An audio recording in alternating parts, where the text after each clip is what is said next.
Hi guys, welcome back to another video. Welcome back to Patsy Figures It Out. My name is Patsy.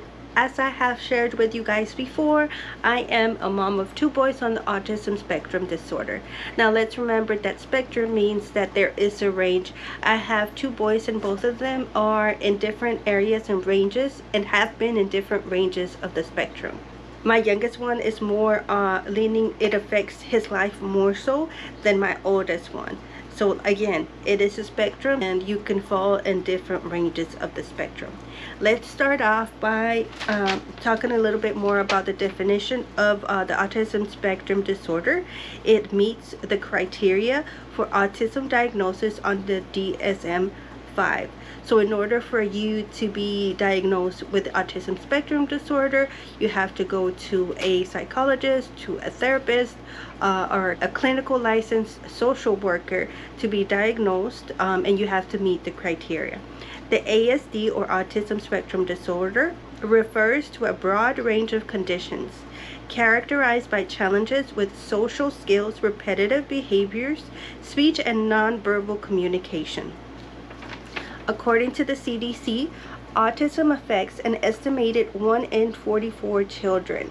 Now, let's also take into consideration that a lot of the children diagnosed with the autism spectrum disorder, most of them are boys. So I do feel like there needs to be more research on diagnosing girls on the autism spectrum disorder.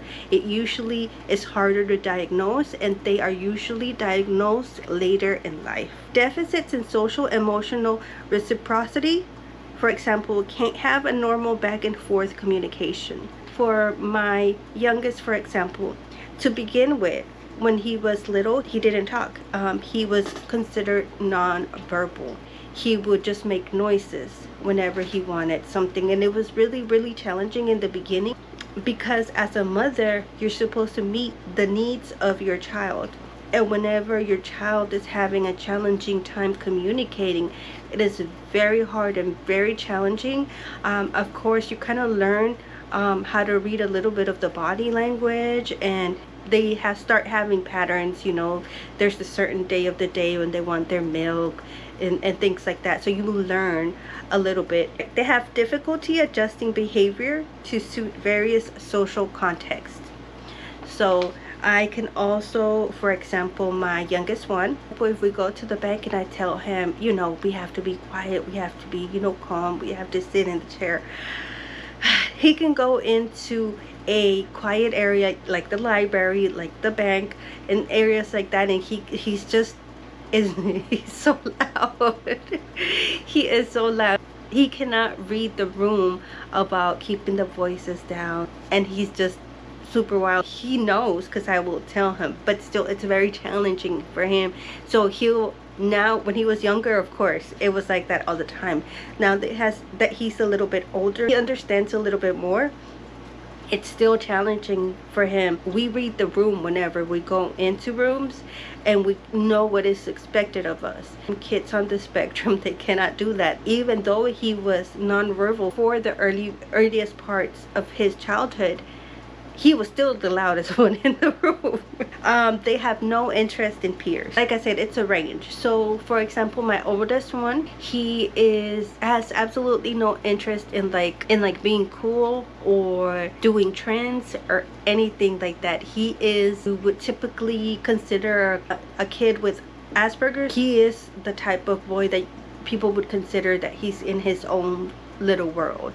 Like for example, he doesn't feel the need to have a little group of peers around him. He is super comfortable. He actually prefers to be alone.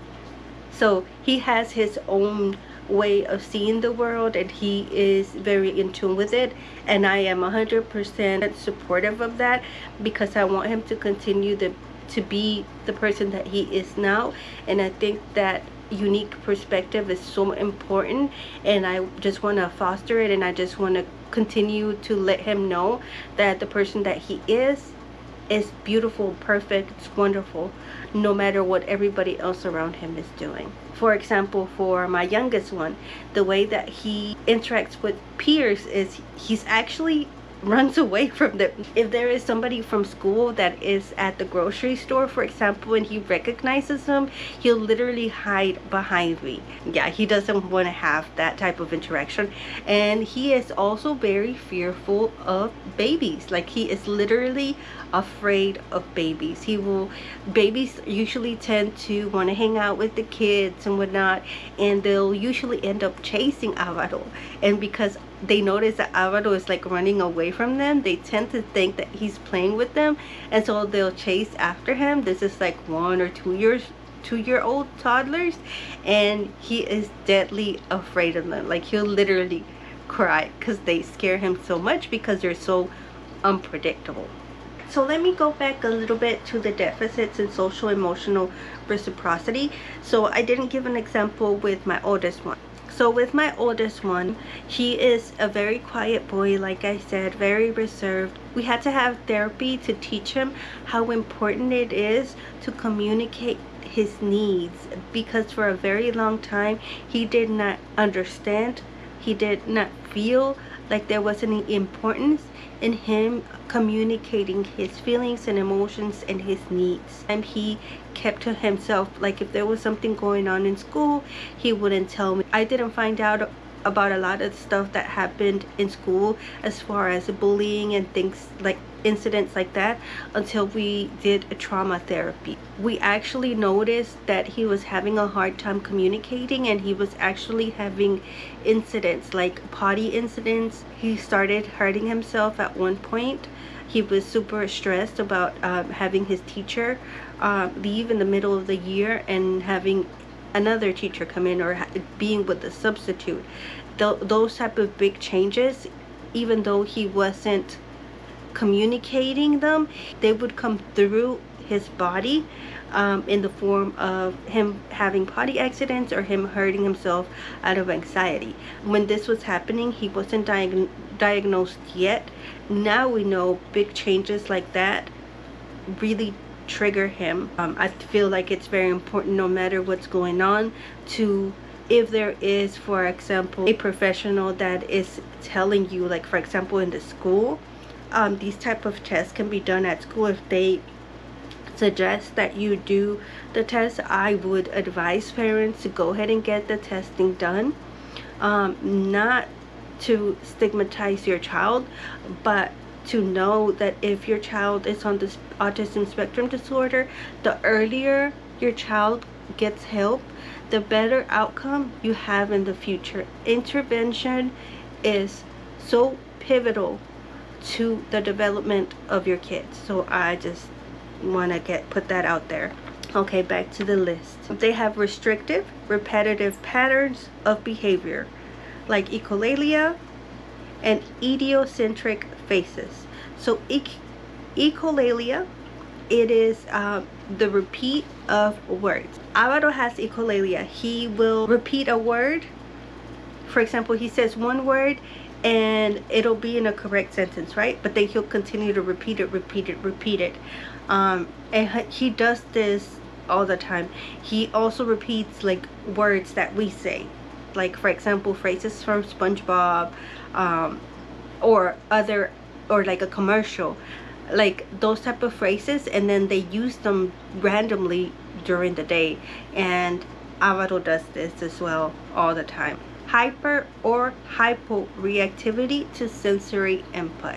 In my boys, for example, Alvaro, from the very beginning, this is my youngest one, he had a very hard time when he was younger, when it had to do with when it was time to sing happy birthday. When everybody would sing happy birthday in sync, like he would literally cry. He would cover his ears and he would cry, and he would want everybody to be quiet.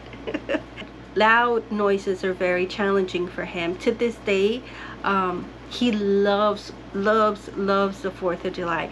So for him, back a few years back, it was still hard for him to get through fireworks, and it was very frustrating, and it made him so mad because he wanted to see the fireworks but he couldn't stand the noise. And then we got him some noise canceling headphones, and slowly he started being able to be around the fireworks, and now he's fine. He loves and enjoys fireworks to the fullest. For Leandro, for example, he's the same way when it comes to noise. He gets super frustrated when there's a lot of people and there's a lot of talking. That really will provoke him to get overstimulated. Alright, now in order to be diagnosed on the autism spectrum disorder by the DSM-5, symptoms must be present in the early development period, but may not become fully manifested until social demands exceed limited capacities. And this was in 2 different stages on the boys. So for example, for my youngest one, when it was time for him to talk, that's when it manifested. For my oldest one, it was when he went to 1st grade. That's when he started having those accidents, when it was no longer repetitiveness and it was more critical thinking and there was more changes going on. That is when the autism was more fully manifested with him. I really wanted to share with you guys some of the differences in the boys, because even though both of them are on the autism spectrum, they do have very different personalities. And even though the autism spectrum is part of them, they are their own person. And for example, Leandro is super caring, loving, but he's very reserved and he doesn't like to take chances. He doesn't do like extreme sports or anything like that. He likes to be at home. He would rather play on his game or watch videos or even read a book, more so than go outside and like get dirty or possibly get hurt. He just doesn't understand why people would want to put themselves in that situation where they could be hurt. Now then we have my youngest one, who is my wild child. He loves adventures. He loves trying different things. He is a go-getter. He loves excitement. He loves the thrill of getting on a roller coaster or riding on a 4-wheeler. He loves all of that stuff, and he is loud and in your face, and when he's happy and excited, there's nobody like him. He completely lights up a room. And my oldest one is more organized and he keeps everybody in check. It's super cool to have 2 different personalities